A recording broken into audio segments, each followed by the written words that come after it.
Hello students. आज हम chapter 4 planning 12th BS में आगे के पोर्शंस को कंटिन्यू करने वाले हैं। सो और नेक्स्ट टॉपिक इज मेथड और प्रोसेस और टेक्निक्स ऑफ प्लानिंग। मतलब जब भी एक प्लानिंग का एग्जीक्यूशन होता है तो what are the process, what is the steps, what are the techniques that we have to follow in sequence. ठीक है, प्लानिंग की प्रोसेस किस तरीके से कंटिन्यू होती है उसका सीक्वेंस आज हमको पढ़ना है। So, starting with the first is establishing objectives. जब भी हम प्लानिंग करते हैं, whenever we are doing the planning for an organization, the first main process is, the first steps is to establish the objectives. मतलब जब हम planning कर रहे हैं तो एटलीस्ट हमें ये तो पता होना चाहिए पहले कि हम लोग प्लानिंग कर किस बारे में रहे हैं। What are the objective that we are going to achieve in that planning. हम जिस ऑर्गेनाइजेशन के लिए काम कर रहे हैं, हम जिस ऑर्गेनाइजेशंस की अचीवमेंट्स को गेन करने के लिए प्लान कर रहे हैं उसके ऑब्जेक्टिव्स क्या है। ठीक है, हम किस बेसिस पर काम करना चाह रहे हैं, हम क्या करना चाह रहे हैं, हमको ये प्लान डिसाइड करना होता है, हमको ये गोल डिसाइड करना होता है कि what are the aims and objectives of a organisation. ठीक है, now the second steps is developing planning premises. Now हमको ये पता चल गया कि हमारे ऑब्जेक्टिव्स क्या है, मतलब एक जगह पर हमको जाना है, वो जगह डिसाइडेड है कि हमको कहाँ जाना है, लेकिन उस जगह पर जाने के लिए we have to construct the road, हमको रास्ता तो पता होना चाहिए। तो second one is developing premises, कि हमने जो ऑब्जेक्टिव्स डिसाइड करके रखे हैं वहाँ तक पहुँचने के लिए भी तो मुझे कुछ तैयारी करनी पड़ेगी। ठीक है, अगर मुझे कहीं पर जाना है तो वो डिस्टेंस मैटर करता है कि मुझे पैदल जाना चाहिए, गाड़ी से जाना चाहिए, कार से जाना चाहिए, बस से जाना चाहिए, ट्रेन से या फ्लाइट से। ठीक है, तो अब मैंने अगर ऑब्जेक्टिव्स को डिसाइड करके रखा है ना, second one is developing the premises, मतलब उस ऑब्जेक्टिव्स को अचीव करने के लिए मुझे मेरे ऑर्गेनाइजेशन में क्या क्या चीज़ों की ज़रूरत पड़ने वाली है, उन सारी चीज़ों का अरेंजमेंट मैं करूँगा। चाहे वो मैन पावर हो, चाहे वो मशीनरी हो, चाहे वो रॉ मटेरियल्स हो, चाहे वो इलेक्ट्रिसिटी हो, या फिर एन नंबर ऑफ थिंग्स हो, चाहे वो ट्रांसपोर्टेशन से रिलेटेड चीज़ हो या फिर मेरी परमिशन से रिलेटेड चीज़ हो, एन नंबर ऑफ थिंग्स जो मुझे डिसाइड करके देगी कि मेरा ऑब्जेक्टिव अचीव होगा या नहीं होगा। उन सारी चीज़ों जो मुझे हेल्प कर रही है, the things that are assisting me to achieve my objectives are coming under the developing premises. ठीक है, now the third process is identifying alternatives. Identifying alternatives का मतलब ये है कि फॉर एग्जांपल अगर मुझे एक जगह जाना है और मुझे कोई चीज़ अचीव करना है, तो अगर मैंने सिर्फ उसका एक रास्ता निकाल के रखा है, अब मान लो मैंने डिसाइड करके रखा है कि I have to go by this road, अगर वो रास्ता आगे से बंद निकला तो फॉर एग्जाम्पल उस रोड पे बहुत ज़्यादा गड्ढे हुए, या फिर उस रोड पे बीच में कहीं कंस्ट्रक्शन का काम चल रहा हो जिसलिए वो रोड ब्लॉक करके रखा हो, देन मैं क्या करूँगा। मेरे पास तरीका ये होता है कि जब भी मैं कोई ऑब्जेक्टिव्स को डिसाइड कर रहा हूँ, जब भी मैं किसी चीज़ को लेकर प्लानिंग कर रहा हूँ, तो मुझे मेन कंसर्न्ड जगह के, मतलब मेन कंसर्न ऑब्जेक्टिव को अचीव करने के लिए डिफरेंट डिफरेंट प्लान सोच के रखने पड़ेंगे। मतलब सिर्फ एक ही रास्ता नहीं है वहाँ जाने के लिए, मुझे अलग अलग ऑल्टरनेटिव्स को भी ध्यान में रखना होगा। ठीक है, so next one is identifying the alternatives, मतलब एक चीज़ को अचीव करने के लिए मेरे पास मल्टीपल कितने ऑप्शंस हो सकते हैं, मुझे सारे सामने रखने पड़ेंगे।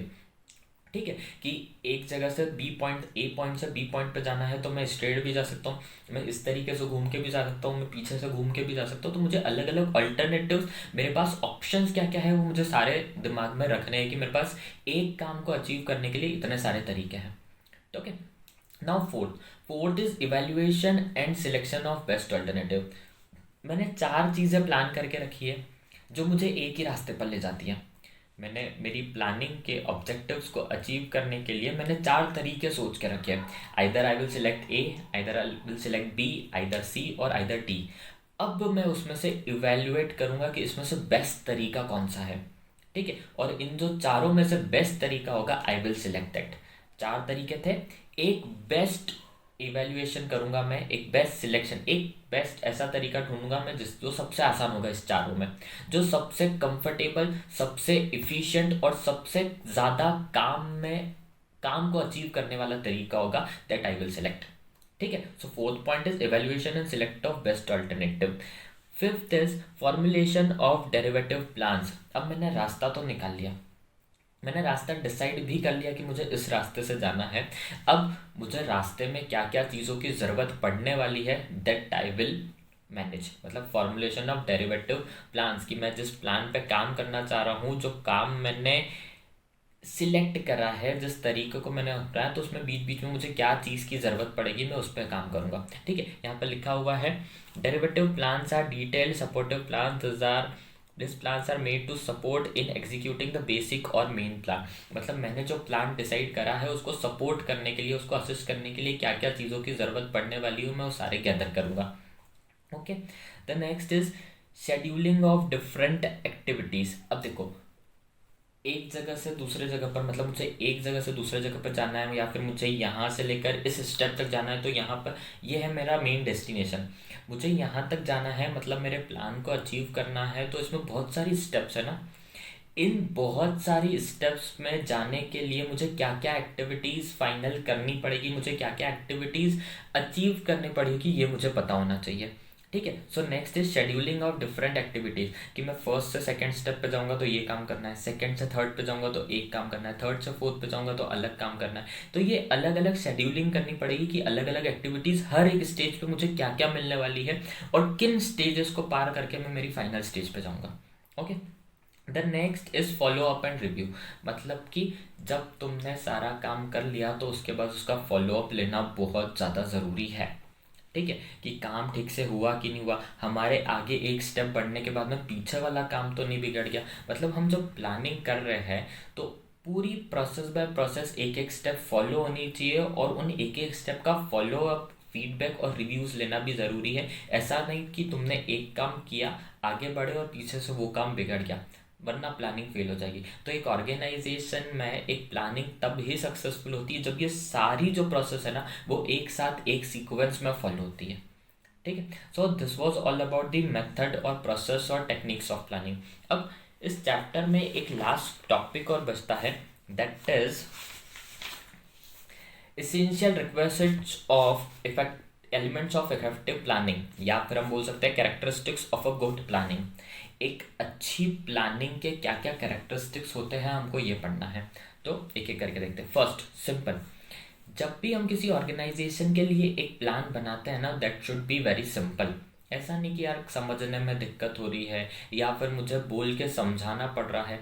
अगर मैं अपने वर्कर्स को प्लान का एक पूरा डेटा दूं कि तुमको इस अकॉर्डिंग काम करना है, तो वो पढ़ के उनको समझ में आना चाहिए कि हाँ किस तरीके से डेटा है। वो कम से कम इतना सिंपल होना चाहिए कि कोई भी उसको पढ़ के समझ सके कि how they have to work. ऐसा नहीं कि मुझे बार बार समझाने की ज़रूरत पड़ रही हो।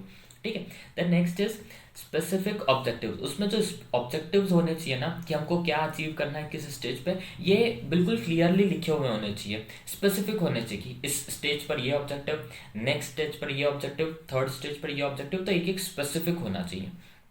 Third, economical.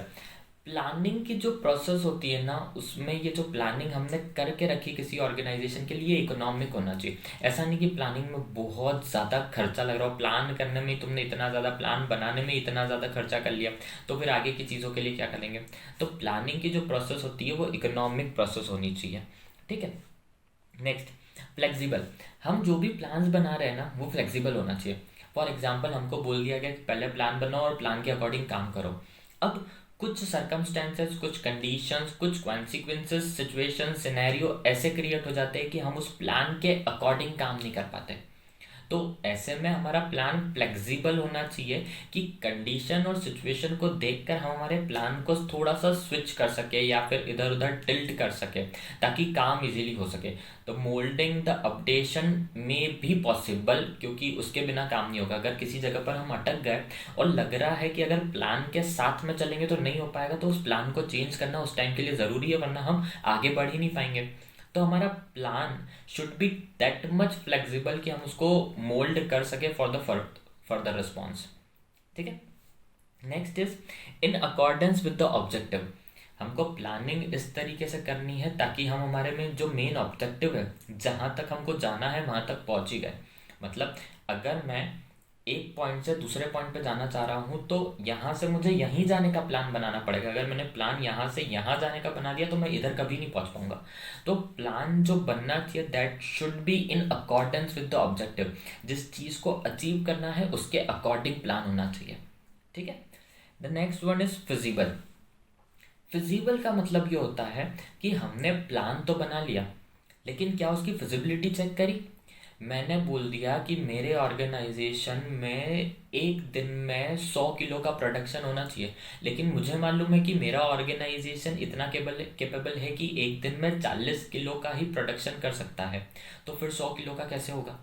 पॉसिबल ही नहीं ना। मेरा ऑर्गेनाइजेशन उतना बड़ा नहीं है, मेरे पास मशीन्स उतनी है नहीं है, मेरे पास वर्कर्स उतने नहीं है, तो फिर प्रोडक्शन कैसे होगा? तो प्लान जब भी बनाया जाता है हमारे ऑर्गेनाइजेशन की फिजिबिलिटी, कैपेबिलिटी और एबिलिटी को देख कर बनाया जाता है।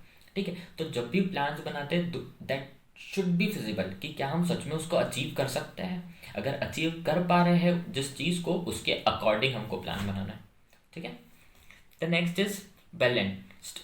A good plan is well balanced. It is made after considering all the aspects, good and bad. जब भी हम प्लान करते हैं ना, तो एक बैलेंस्ड प्लान होना चाहिए। हमेशा ऑर्गेनाइजेशन में ज़रूरी नहीं है कि हमने जैसा सोचा है वैसा ही होगा। कभी कुछ चीज़ें हमने जो सोची है वैसी होती है, कभी उसके अकॉर्डिंग चीज़ें नहीं हो पाती।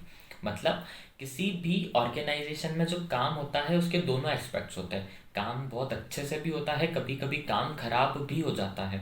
तो हमको प्लान को बिल्कुल बैलेंस रख के चलना है कि अगर अच्छी चीज़ें हो रही है तो वो अच्छा चल ही रहा है, लेकिन अगर चीज़ें कभी हमारे रेफरेंस में नहीं है, हमारे कोर्ट में नहीं है और हमारे अकॉर्डिंग नहीं चल रही है, तब भी प्लान ऐसा होना चाहिए कि वो बिगड़ना नहीं चाहिए। हम लोग हमारे बुरे समय में भी उसको प्रॉपर तरीके से एग्जीक्यूट कर सके, तो वो बैलेंस होना चाहिए। ठीक है, ऐसा नहीं कि सिर्फ अच्छे में अच्छा हो रहा है और बुरे में और खराब हो रहा है, दोनों में अच्छा चलना चाहिए। ठीक है, so the plan should be well balanced. Next is seeks cooperation. A good plan should be made after taking the opinions of all concerned persons who are responsible to implement. अब देखो, सीक्स कोऑपरेशन का मतलब ये होता है कि जब भी हम प्लान बनाते हैं ना, तो प्लान जब भी डिसाइड होता है वो सारे पर्सन्स जो उस प्लान में काम करने वाले हैं उनके प्रॉपर कंसर्न से होना चाहिए, उनकी एग्रीमेंट की तरीके से होना चाहिए। क्या वो उस प्लान को लेके एग्रीड है, क्या वो सच में उस प्लान पे काम करना चाह रहे हैं, वो रेडी है उस प्लान को एग्जीक्यूट करने के लिए। ठीक है, इससे क्या होगा कि भैया सब लोग अपनी अपनी चीज़ें अपने अकॉर्डिंग बताएंगे और फिर ये डिसाइड होगा कि किस तरीके से हो सकता है कुछ चीज़ें हमसे छूट जाए और वो बता दे। हमसे जो सीनियर है उनको ज़्यादा एक्सपीरियंस है, तो जितने भी लोग वहाँ पे काम करने हैं ना, सबसे पूछो कि किस तरीके से, सबसे ओपिनियंस लेना है, सबसे व्यूज़ लेना है, सबसे फीडबैक लेना है कि प्लान में क्या क्या चेंजेस हो सकता है, किस तरीके से आगे बढ़ना है, किस तरीके से और इसमें चीज़ें ऐड ऑन करना है, क्या अच्छा हो सकता है। सारी चीज़ें इंक्लूड करने के बाद में एक प्लान क्या होता है, फाइनल होता है। इससे होगा क्या कि साथ में जो काम करने वाला बंदा है उनको मोटिवेशन मिलेगा कि हमारे अकॉर्डिंग काम हो रहा है, तो उनको काम करने में मज़ा आएगा। ठीक है। Next, market condition. जब भी हम प्लान बना रहे हैं ना, तो हमको मार्केट की कंडीशंस पता होनी चाहिए। हमारे पास में, हमारे साथ में, हमारी कंपटीशन में कौन है, मार्केट में ट्रेंड क्या चल रहा है, मार्केट में किस चीज़ की डिमांड है, किस चीज़ के सप्लाई में कमी है, हमको क्या चीज़ करनी है, उसके लिए हमको मार्केट कंडीशंस के वेल फेमिलियर होना बहुत ज़रूरी है। क्योंकि जब तक मुझे मार्केट कंडीशंस का नहीं पता होगा ना, तब तक मेरा प्लान किया हुआ कोई काम नहीं है, काम करेगा ही नहीं। क्योंकि अगर मार्केट कंडीशन कुछ और चल रही है और मैं प्लानिंग किसी और कंडीशन के हिसाब से कर रहा हूँ, तो मेरा ऑर्गेनाइजेशन कभी भी आगे नहीं बढ़ पाएगा। और मुझे मेरे ऑर्गेनाइजेशन को अगर आगे बढ़ाना है, तो प्लान करना है, तो मार्केट कंडीशंस को देख कर समझ कर आगे बढ़ाना है। ठीक है। Next is trustworthy. To formulate trustworthy plans, information and statistical data is to be provided at right time. मतलब कि अगर मुझे ट्रस्टवर्दी प्लान बनाना है, तो उस प्लान से रिलेटेड इंफॉर्मेशन और जो भी डेटा मुझे रिक्वायर्ड है वो मुझे सही टाइम पर डिलीवर करनी पड़ेगी। ठीक है, तो ये बहुत सारे कुछ कैरेक्टरिस्टिक्स होते हैं गुड प्लानिंग के लिए। ये एक और इम्पॉर्टेंट क्वेश्चन है आज के टॉपिक में। जो दो मेन क्वेश्चन देखे हम लोगों ने, पहला प्रोसेस ऑफ प्लानिंग, दूसरा कैरेक्टरिस्टिक्स ऑफ गुड प्लानिंग, ये दोनों बहुत ज़्यादा इंपॉर्टेंट क्वेश्चन है फॉर दिस चैप्टर। ठीक है, और ये लास्ट टॉपिक था इस चैप्टर का। इसी के साथ ये चैप्टर नंबर 4 प्लानिंग यहाँ पे क्लोज होता है। इसके बाद अगले वीडियो में हम लोग नेक्स्ट चैप्टर स्टार्ट करेंगे, दैट इज चैप्टर नंबर 5। ठीक है, till then take care, bye bye.